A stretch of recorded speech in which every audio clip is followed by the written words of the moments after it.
અંકલેશ્વર વાલિયા ચોકડી નજીક આવેલા વરસાદી કાસમાં લીલા કલરનું કેમિકલયુક્ત પાણી જોવા મળતા તંત્ર અને પર્યાવરણ વિઘ્ન દોડતા થઈ ગયા હતા.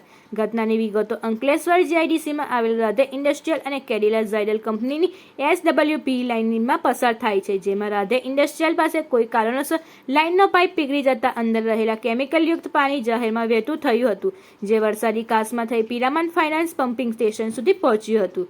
જીપીસીબી, NDCT અને ગેમીની મોનિટરિંગ ટીમો સાથે અનેક પ્રશ્નો ઊભા થવા સાથે અંકલેશ્વર ઔદ્યોગિક એસ્ટેટમાં પણ અનેકવાર જોવા મળ્યું હતું. આ કલરનું પ્રદૂષિત પાણી નજરે પડી ચૂક્યા છે.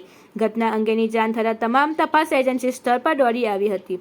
અત્રે ઉલ્લેખનીય છે કે IA સંચાલિત CETP પ્લાન્ટમાં આવેલ SWPની લાઇન જાય છે, જે પ્લાન્ટ હાલ પાઇલોટિંગ ધોરણે કાર્યરત કરી ઇન્ડસ્ટ્રીયલનું પાણી લઈ ટ્રીટમેન્ટ આપી રહી છે.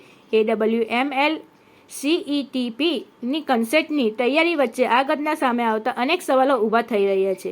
ઘટના અંગે GPCBની પ્રાદેશિક અધિકારી ડોક્ટર જિજ્ઞાબેન ઓઝાએ જણાવ્યું હતું કે સ્થળ તપાસ કરતા SWP લાઇન પાસે કોઈ દ્વારા તાપણું કરવામાં આવતા કે સરકતું લાકડું પાઇપ પર પડતા પીગળી હોવાનું તેમાં રહેલા ઇન્ડસ્ટ્રીયલ પાણી વહેતું થઈ રહ્યું હતું.